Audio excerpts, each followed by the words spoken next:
শুরু করছি সাফওয়ান গল্পের 12তম পর্ব। আপা আমাকে পেছন থেকে ডাক দিয়ে বলল, কিরে কার সাথে কথা বলছিস? আপার কণ্ঠ শুনে আমি পেছনে ঘুরে তাকালাম, দেখলাম আপা দাঁড়িয়ে আছে। সঙ্গে সঙ্গে আমি সামনে ঘুরে তাকাতেই দেখলাম ছেলেটি উধাও। আজব ব্যাপার, ছেলেটি এত জলদি কোথায় চলে গেল?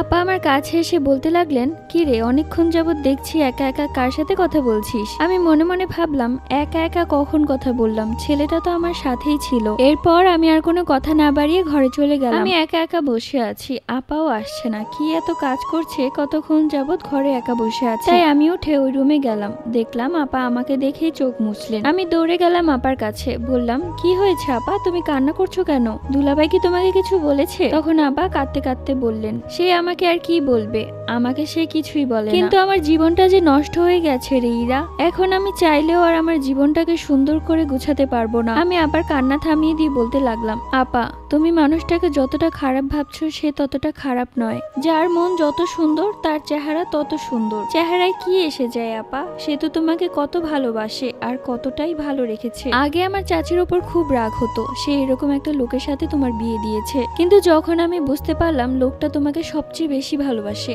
আর তার মতো ভালোবাসতে আর কেউ পারবে না তোমাকে, তারপর আমি বুঝতে পারলাম চাচি যে কাজটা করেছে ভালোই করেছে। তুমি চাচিকে ভুল বোঝো না আপা, চাচি তোমার ভালোটাই চেয়েছে। এরপর আমি আপাকে সব বললাম যে দুলাভাই আমাকে কি কি কথা বলেছিল। সব কথা শুনে আপার চোখে আবারও পানি চলে এলো। সে আমাকে কাঁদতে কাঁদতে বলল, বিয়ের পর থেকে মানুষটাকে আমি শুধু ভুল বুঝেই এসেছি। কেউ আমাকে কখনো তার ব্যাপারে কোনো ভালো কথা বলেনি, বরং আমি শুনতেও চাইনি। সব সময় মানুষটার সাথে আমি খারাপ ব্যবহার করেছি, কিন্তু আজ তোর কথা শুনে মনে হচ্ছে আমি অনেক বড় ভুল করে ফেলেছি। তুই ঠিকই বলেছিলি, মানুষের আসল চেহারা তো তার মনে। যার মন সুন্দর তার চেহারা সুন্দর। এই বলতে বলতে দুলাভাই এসে হাজির, হাতে রয়েছে মিষ্টি, রসমালাই, আরো কত কিছু খাবার। দুলাভাইকে দেখেই আপু দুলাভাইয়ের পায়ে পড়ে কাঁদতে লাগলেন, আমাকে আপনি মাফ করে দেন, আপনি যে আমাকে কতটা ভালোবাসেন আজ আমি বুঝতে পেরেছি, কিন্তু আপনিও যে মানুষ, আপনিও যে কষ্ট পান সেটা আমি বুঝতে পারিনি।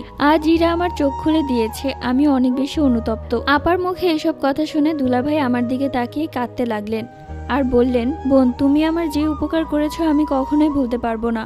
আমি তোমার আপারে বোঝানোর অনেক চেষ্টা করছিলাম, কিন্তু সে আমার কোনো কথা শুনে নাই। আজ তোমার জন্য আমি তোমার বোনেরে আমার কষ্টটা দেখাইতে পারছি। তিনি আরো বলতে লাগলেন, আজ থেকে তুমি এই বাড়িতেই থাকবা, তোমার ওই চাচির বাড়িতে যাওয়ার দরকার নাই, তুমি আমার ছোট বোন হয়ে থাকবা। এই কথা শুনে আপা অনেক বেশি খুশি হয়ে গেলেন, কেননা আপা জানতেন চাচির বাড়িতে তো আমি দুবেলা খাবার খেতেই পারতাম। সেখানে হয়তো চাচির মার খেতে খেতে আমি প্রায় মরেই যেতাম। এখানে আমি ভালো থাকবো এবং আপা দেখে শুনে ভালো ছেলের সাথে আমার বিয়ে দিয়ে দিবে। এরপর তাদের 4 হাত মিলিয়ে দিয়ে আমি ঘরে চলে এলাম। আজ দুলাভাই ও আপুর একটা সুন্দর মুহূর্ত কাটবে। আমিও চাই আমার জীবনে এমন কেউ আসুক।